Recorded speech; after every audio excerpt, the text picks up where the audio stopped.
Senin, 5 Agustus 2024. Judul, Tangan Bersih atau Hati Bersih. Bacalah Markus 7 ayat 14-19. Apakah yang Yesus maksudkan dengan teka-teki dalam Markus 7 ayat 15? Perkataan Yesus dalam ayat ini telah menjadi sebuah teka-teki bagi banyak orang sementara mereka merenungkan hubungannya dengan pengajaran Imamat 11 mengenai makanan halal dan haram. Adakah Yesus sedang menyingkirkan perbedaan-perbedaan seperti itu? Apakah anggota gereja Masehi Advent hari ke-7 keliru dalam mengajarkan bahwa anggota gereja yang makan daging hanya boleh memakan dari daftar hewan yang halal?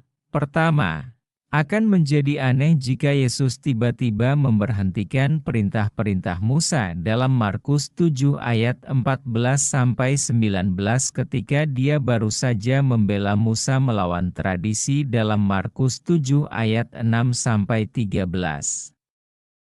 Kedua, tradisi yang orang-orang Farisi sedang promosikan tidak mempunyai dasar dalam pengajaran Perjanjian Lama, hukum mengenai makanan. Sebaliknya, memiliki dasar dalam Perjanjian Lama.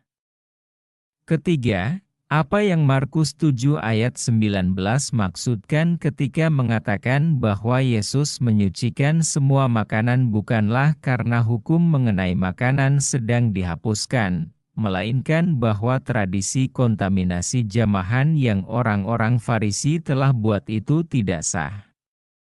Misalnya, ini adalah anggapan keliru bahwa jika Anda dapat terkontaminasi karena berhubungan dengan orang bukan Yahudi, maka Anda juga dapat terkontaminasi melalui sentuhan dengan makanan yang mereka jamah. Bacalah Markus 7 ayat 20-23.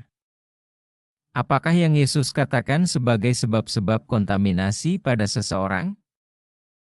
Dalam Markus 7 ayat 19 Yesus memberitahukan bahwa makanan tidak masuk ke hati tetapi ke perut dan kemudian keluar melalui saluran usus. Namun dalam Markus 7 ayat 21-23, dia memberitahukan bahwa kejahatan datang dari dalam hati, dari pusat siapakah seseorang itu. Dia memaparkan satu daftar kebiasaan jahat yang bermula dari pikiran jahat namun kemudian berakhir dengan perbuatan jahat. Ketika referensi kepada perintah kelima dalam Markus 7 ayat 10 disertakan dalam daftar kebiasaan jahat, setiap perintah dari loh batu kedua dalam 10 hukum ada di sana.